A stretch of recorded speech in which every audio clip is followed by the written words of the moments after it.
Olá! Dando seguimento aos estudos das questões discursivas para a segunda fase de Direito Material do Trabalho, vamos estudar hoje as questões 3 e 4 do exame 43. E aí vocês vão poder observar que nessas questões 3 e 4 a gente vai falar muito sobre direito material. A FGV queria de vocês, candidatos, que vocês soubessem a parte de direito material do trabalho e não vai ter uma questão de direito processual. E são temáticas super atuais para a FGV, principalmente para o mundo dos advogados trabalhistas, que são temáticas relacionadas ao dirigente sindical, que é a estabilidade provisória, que a FGV adora cobrar em prova, e também com relação à rescisão do contrato de trabalho, quais são os direitos que o empregado tem caso haja uma rescisão. Então vamos lá, a análise dessas duas questões, tá? O exame 43... Na questão 3, ele fala referente à estabilidade provisória. Tá? E a gente tem aquela temática, né, que a gente já viu em outras questões também, que foi cobrada também, que é uma queridinha da FGV, que é a outra estabilidade provisória, que seria a estabilidade da gestante. Então, a gente tem outra estabilidade que a gente tem, que sabe que existe uma estabilidade provisória, são as dirigentes sindicais. E aí, como eu já venho orientando a vocês devem primeiro começar pela análise da linha das questões. Questão 3, vai lá ler a linha A e a linha B para saber o que é que efetivamente a FGV quer de vocês.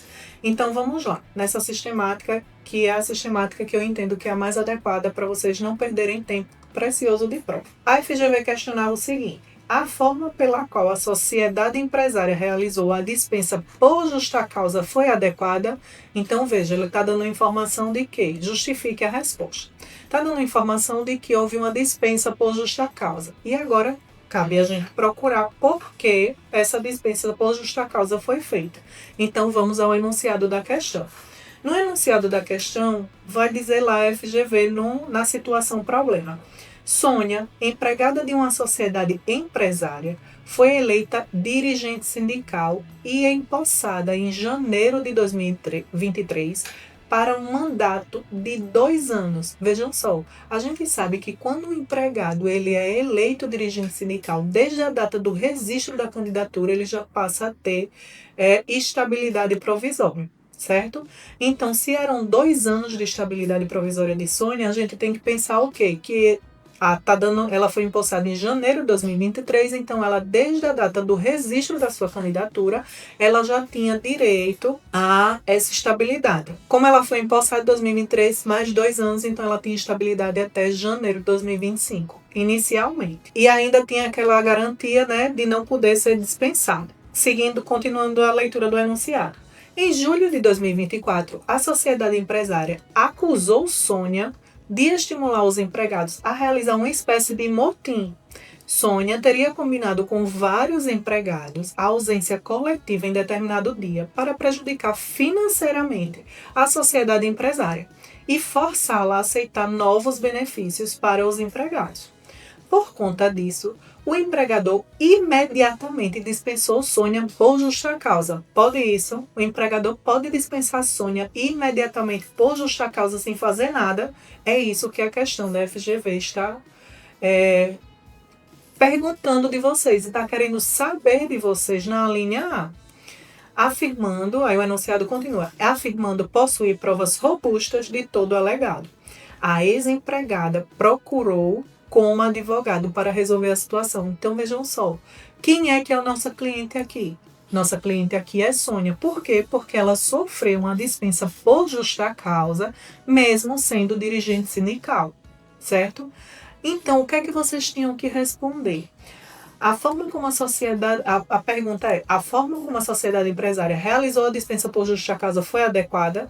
Pela narrativa, pelo enunciado da situação problema que a FGV colocou para a gente já sabe de antemão, de acordo com a previsão legal que tem lá no artigo 543, parágrafo 3º da CLT, que não é legal essa dispensa. Por quê? Porque todo dirigente sindical, ele precisa passar pelo inquérito de apuração de falta grave para poder ser dispensado por justa causa. Caso contrário, ele não pode ser dispensado por justa causa de forma imediata, como o enunciado da questão explicou para a gente.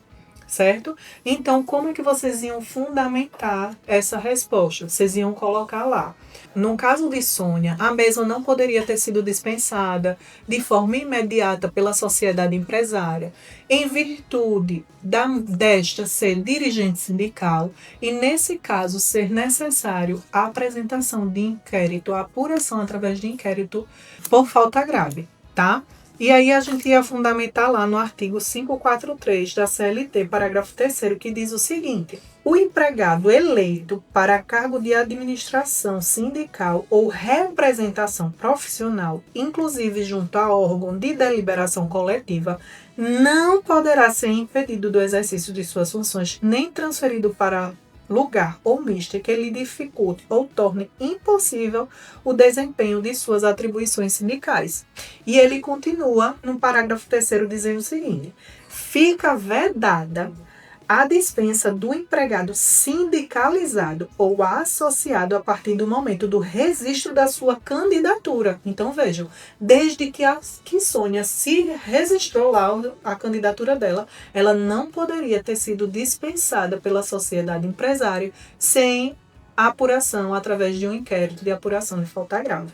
A partir do momento do registro de sua candidatura a cargo de direção ou representação de entidade sindical ou de associação profissional, até um ano após o final do seu mandato, caso seja eleito, inclusive como suplente. Então, vejam, seja Sônia, o pedido dela, ela seja dirigente sindical como presidente, caso Sônia também fosse suplente a dirigente sindical, ela também não poderia ter sido dispensada até um ano depois de ter sido eleita, certo? Aí vejam só a ressalva que o parágrafo 3º faz. Ele diz assim: salvo, então a regra é os quê? É vedada a dispensa de dirigente sindical sem apuração de inquérito de falta grave. Salvo se cometer falta grave devidamente apurado nos termos desta consolidação. Então vejam, a sociedade empresária ela disse que tinha provas robustas de todo alegado, né? De todo alegado, dizendo o quê? Que a dispensa foi válida, só que ela esqueceu de cumprir um requisito essencial, que seria o quê? Fazer o procedimento de inquérito de apuração de falta grave.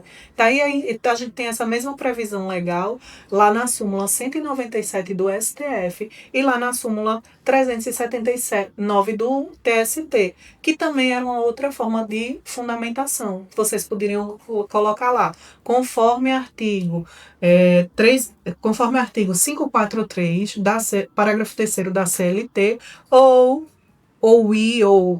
cumulado com, né? E isso aí vocês podem agregar, porque isso reforça que vocês sabem a informação.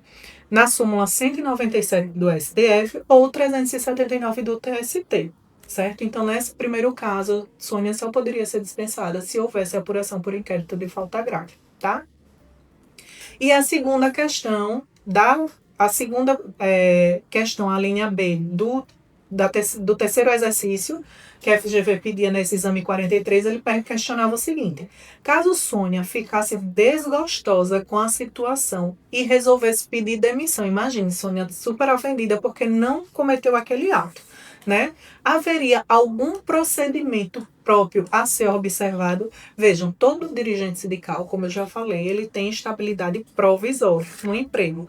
Então, nesse caso, o que a legislação ela quer resguardar? Quer resguardar que Sônia, mesmo que ela peça demissão, ela não está sendo coagida, não está sendo inibida de exercer aquelas funções de dirigente sindical perante a empresa. Então, nesse caso, sim, era necessário a gente responder o seguinte: ela poderia sim pedir demissão, certo? Só que a gente precisaria observar o procedimento que a legislação, que a CLT prevê, que é o quê? No caso de Sônia, ela precisaria passar essa rescisão, esse pedido de demissão dela precisaria passar pela análise e homologação do sindicato, tá? E diz lá no artigo 500 da CLT: o pedido de demissão do empregado estável, é estável por quê? Porque ela é dirigente sindical. Só será válido quando feito com a assistência do respectivo sindicato, e se não houver perante a autoridade local competente do Ministério do Trabalho e Previdência Social ou da Justiça do Trabalho. Ou seja, eu preciso passar pelo sindicato ou pela Justiça do Trabalho para poder ser validado esse pedido de demissão de Sônia.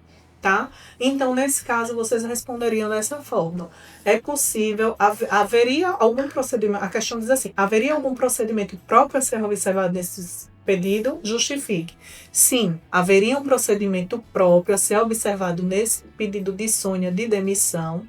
Em virtude dela ser dirigente sindical, seria necessário ela passar por ter assistência do sindicato da categoria, para que homologasse e fosse validada essa rescisão, tá, desse pedido de demissão, juntamente com a questão da Justiça do Trabalho. Tá? Isso aí era um procedimento que seria necessário ser observado, porque senão não teria validade essa questão dessa dispensa. Tá? Então, você deve informar que o pedido de demissão de Sônia deve ser homologado pelo sindicato. Na segunda questão, aqui no caso não é segunda, é a quarta, né? Vamos lá. No exame 44, a quarta questão, ela pedia pra gente, ela falava da gente com relação a uma questão da rescisão do contrato de trabalho. E ela quer saber se é possível ou não haver descontos, certo? Perante a rescisão de algum funcionário. E aí a questão, ela diz lá, na questão 4, a linha A, ela pergunta o seguinte, vejam que é uma outra questão falando de direito material do trabalho e não falando de direito processual do trabalho. Ela diz lá o seguinte, o desconto, a linha A, questão 4, a linha A, exame 43. Ela diz lá, o desconto efetuado pela sociedade empresária no TRCT é válido, ou seja, houve um desconto efetuado na hora da rescisão do contrato de trabalho. Aí você tinha que se perguntar, tá, por que foi feito esse desconto? Vamos lá, o enunciado da questão. O enunciado da questão vai dizer o seguinte, Maria trabalhou em uma sociedade empresária de 2015 a 2024, vejam aí mais ou menos uns 9 anos. Quando foi dispensada sem justa causa, então aqui não houve uma dispensa por justa causa, tá? Foi sem justa causa, então ela teria direito a FGTS, 13º, férias, a questão do aviso prévio, sem justa causa. Ocasião em que recebi o salário fixo de R$3.000 mensais. A sociedade empresária marcou uma data para o pagamento das verbas devidas, num prazo fixado da CLT. Qual é o prazo fixado da CLT, minha gente? 10 dias, tá? Ao comparecer para o recebimento, Maria verificou que, no seu termo de rescisão do contrato de trabalho, havia um desconto de R$2.500. Vejam só recapitulando, Maria recebia de salário quanto mensal? R$3.000. Ela teve um desconto aqui na rescisão contratual de R$2.500, justificado por prejuízo à empresa. Aí você tem que se perguntar, esse desconto é válido? Né? Que é justamente o que o enunciado da linha A, da questão A, está querendo saber. Tá, vamos lá. Ela recebia 3.000, o desconto foi 2.500. Mas por que foi feito esse desconto?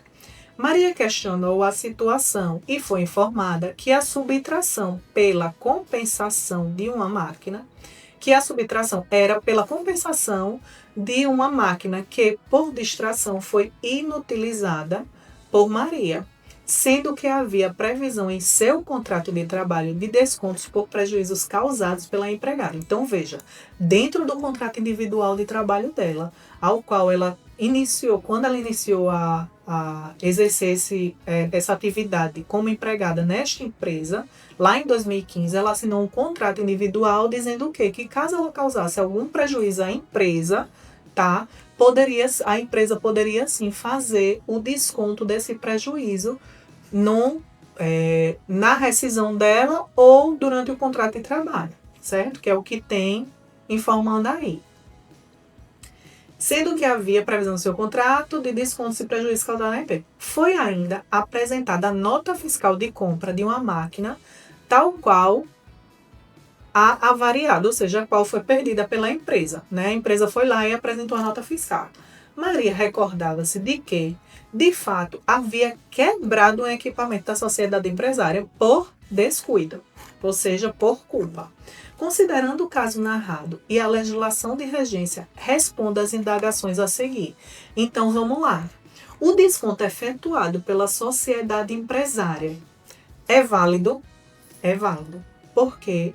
Porque a gente tem uma previsão legal, tá? Lá no artigo 462 da CLT, que diz o seguinte, que ao empregado, em regra, né, inicialmente, ao empregador é vedado efetuar qualquer desconto no salário do empregado. Isso é a regra, mas a gente tem exceções a essa regra. Como tudo no direito, geralmente a gente tem inúmeras regras e várias exceções. Salvo quando este resultado de adiantamentos, de dispositivo de lei ou de contrato coletivo. Vejam, no caso de Maria, tem aqui um desconto por um contrato individual do trabalho, tá? Então, vocês podiam se questionar, mas no enunciado, no caput de 462, não diz que é contrato coletivo? É, mas o parágrafo 1º lá, ele faz uma ressalva. Em caso de dano causado pelo empregado, o desconto será lícito. Então, veja, Maria se recordava que realmente havia causado esse prejuízo à empresa e que havia também lá uma previsão legal em contrato individual de trabalho que poderia ser feito esse desconto, desde que esta possibilidade tenha sido acordada ou na ocorrência de dolo do empregador. Então, vejam, aqui a gente tem duas situações que podem haver o desconto. No caso 3, né? No caput vai dizer que eu posso fazer o desconto por adiantamento, por dispositivo de lei, por contrato coletivo. No parágrafo 1º vai dizer que pode ser por, caso seja acordado, que é um contrato individual, que é no caso da Maria, que tem, não é isso? A gente tem um contrato individual autorizando esse desconto, ou por dolo do empregado. Então, dentro dessas 5 situações, dessas possibilidades de exceções de desconto, o caso de Maria se enquadra, tá? Então, como é que a gente responderia a esse questionamento? O desconto efetuado pela sociedade empresária no TRCT é válido? Sim, é válido, em virtude de que existe previsão legal lá no artigo 462, parágrafo 1º da CLT, dentro das hipóteses excetivas de exceções, que seria possível, sim, em virtude de existir um contrato individual de trabalho assinado por Maria, dizendo que caso ela causasse prejuízo à empresa, poderia ser feito esse desconto na rescisão ou dentro do recebimento dos meses, né? Então, é possível, sim, e a justificativa seria essa. E aí a questão B, ela pergunta o seguinte: qual é o limite de desconto por dano causado à empresa no TRCT de Maria? Justifique. Vejam, aí eu estou no momento de pagamento de verba rescisória. E aí uma dúvida também que surge muito, tanto dos candidatos e até advogados recém-formados, que eles questionam, meu Deus, pode ou não pode descontar? Até quando pode ser descontado? Né? Então, esse desconto, realmente, ele pode existir. E ele pode ser de até uma remuneração, um salário do empregado, até o valor de um salário. Vejam, por isso que quando eu estava lendo o enunciado da questão, eu frisei muito para vocês. Vejam, Maria recebia R$ 3.000 mensais de salário, tá? Só que o desconto foi em quanto? Em R$ 2.500. Então, tá dentro dessa previsão que pode ser feito o desconto. Tá dentro. Por quê? Porque o salário dela era de R$ 3.000, tá? Então, vamos lá. O que é que a gente tem de previsão legal? A gente tem lá no artigo 477, toda vez que falar em rescisão, vocês têm que decorar esse artigo, tá? Esse 477 vocês têm que realmente aprender e estar com ele na ponta da língua, porque sempre que se falar em rescisão contratual, vão estar lá várias previsões legais dentro desse artigo 477. E aí no parágrafo 5º ele diz o seguinte: qualquer compensação no pagamento de que trata o parágrafo anterior não poderá exceder o equivalente a um mês de remuneração do empregado. Então, qual era o valor da remuneração de Maria? Era de R$ 3.000. O desconto na rescisão foi de quanto? De R$ 2.500. Então, qual é o limite? Vejam, ele está perguntando qual é o limite do desconto por dano causado à empresa. Não é qualquer empresa, é essa empresa do enunciado. Então, vocês têm que ter cuidado na hora de responder, para não responder de forma genérica. Lembre que a FGV, ela sempre quer que você responda referente ao enunciado, a situação, problema que ela propôs para vocês. Então, num caso do proposto, O limite do desconto na rescisão contratual de Maria, em virtude de ter ocorrido sem justa causa, seria de até R$ 3.000. Em virtude de ter sido feito só 2.500, o desconto está dentro do que prevê a legislação, tá? Pois é equivalente a um mês de remuneração, ou a limitação dos R$ 3.000 mensais que recebia Maria. Vocês veem que não é uma coisa difícil de vocês responderem, é só vocês se aterem ao enunciado proposto, a situação, problema que a FGV está propondo para vocês, tá? E não esquecer, eu não posso responder de forma genérica, eu tenho que responder de forma específica, de acordo com o enunciado, certo? Eu sei que vocês conhecem o direito, eu sei que vocês estão estudando e estão aprendendo cada vez mais para poder passar nesse exame tão desafiador. E vai dar certo. Acredite em vocês, confie em vocês, confie nos seus estudos. Eu acho que é a frase mais importante que vocês têm que ter, esse emocional resolvido dentro de vocês. Confiem nos seus estudos, que vai dar certo. Se vocês querem mais informações, mais vídeos como esse, já segue aqui o canal, dá um like e nos segue para mais dicas, que a gente sempre vai estar postando conteúdos como esses, para que vocês possam aprender da melhor forma possível o que efetivamente a FGV quer e qual é a melhor forma de vocês pontuarem na prova. Tchau, tchau.